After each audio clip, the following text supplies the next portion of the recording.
There is nothing that will make people lose trust in a developer or publisher faster than catching them in a bold-faced lie. God knows how many promises publishers have broken or how much bullshit they've spouted over the years in the name of profit. And with all the recent controversy surrounding microtransactions and loot boxes, it's a conversation that's become more relevant than ever before. There seem to be so few publishers in this day and age who have the integrity to resist the urge of screwing over the consumers in favor of focusing on the quality of their products rather than devising schemes to nickel and dime players. Now, one of the less egregious companies on that front is Sony, whose biggest first-party titles have in large part released free of recurrent monetization schemes. The best example is the latest God of War, a game that could have easily implemented in-game purchases with its focus on loot, upgrades, equipment, and whatnot. But creative director Cory Barlog adamantly expressed his stance against them. A company like EA might have mandated that microtransactions be implemented regardless,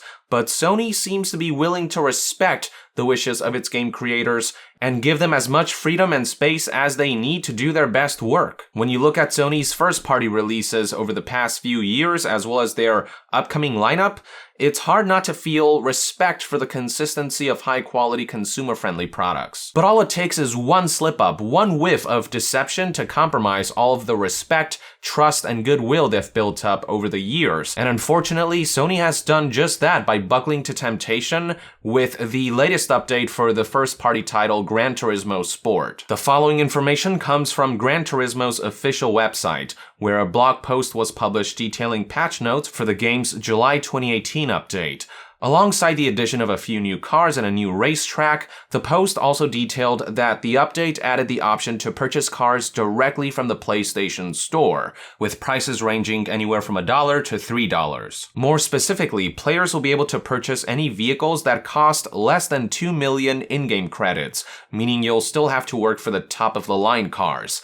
Essentially, the game has resorted to adding progress-accelerating microtransactions almost a year after release. What makes all of this particularly frustrating is the fact that prior to the game's launch, Kazunori Yamauchi, CEO of Polyphony Digital, Sony's first-party studio responsible for the Gran Turismo series, stated in a Q&A that the game will not feature any microtransactions. My question remains is, will there be any microtransaction in this game just like the previous one? There will be online updates and DLCs. Okay. それは車とかコース。So that's for the cars and tracks. What about the microtransaction? Will there be? その他のマイクロトランザクションはないです。Thank God. Okay. It was a clear-cut response with no misunderstandings. Yamauchi fully denied the notion that Gran Turismo Sport would feature any microtransactions whatsoever.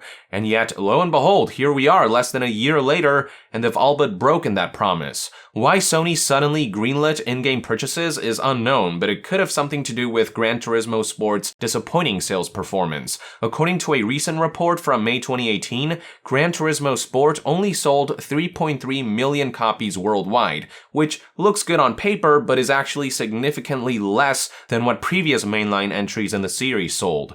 I would guess this had in no small part to do with the game's underwhelming critical reception, resulting from its lack of content at launch compared to past games. While Gran Turismo Sport has been rolling out free updates over the past few months, a common perception is that the game is still being finished rather than that new content is being added on top of a fully fleshed out product, a pattern that's unfortunately all too familiar in this day and age. Yes, I do understand that free updates and server maintenance cost money, but to punish players and break their word when it was their fault for shipping a half-baked game seems rather shady. Granted, Gran Turismo Sport's microtransactions are nowhere near close to being the worst we have seen. There are no loot boxes, meaning all purchases are upfront, and you always know exactly what you're spending money on, and everything you can pay for can also be earned through gameplay. Furthermore, with in-game purchases only being restricted to cars that cost less than 2 million in-game credits, players will still have to play the game to earn the absolute best cars. Not to mention that with the way the game matchmakes players, there's really not much in the way of being able to pay your way to having a competitive advantage or anything like that.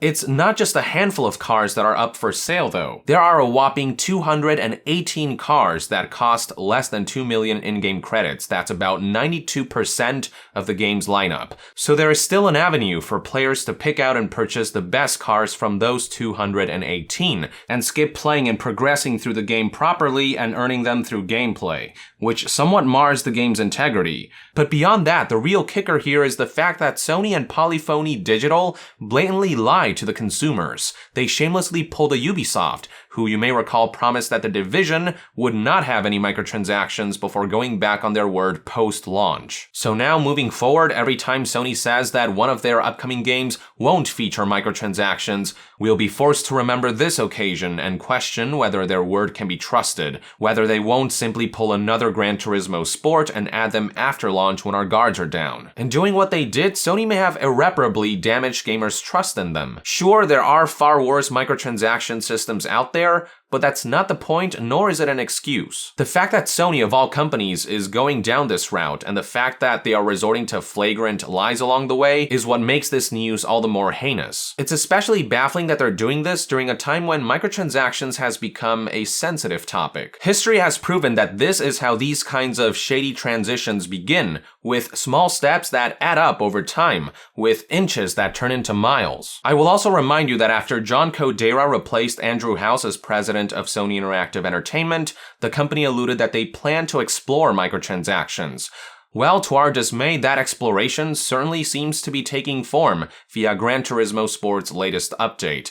And it's a damn shame. Call this shit out while you can, ladies and gentlemen, and don't give them an inch because they will take a mile. More importantly, don't give them the satisfaction and keep your money as far away from these microtransactions as humanly possible. If Gran Turismo Sport's microtransactions turn out to be a success, you can bet that Sony will consider taking more drastic monetization measures with future first-party projects. If we give these corporate sharks a taste of blood, they will vehemently crave for more. We have seen this kind of corruption take hold before, and I have no reason to believe that the same can't happen to even Sony, especially given recent developments. These are just one man's perspective anyway. I'd love to hear what your take is in the comments below. With that, I would like to end this news update. Thank you for tuning in. If you enjoy my content and would like to support this channel directly, consider donating on Patreon. And to be further updated on all things gaming news, reviews, and discussions, stay tuned right here on Yong Yeah. I'll see you guys next time. Yong out.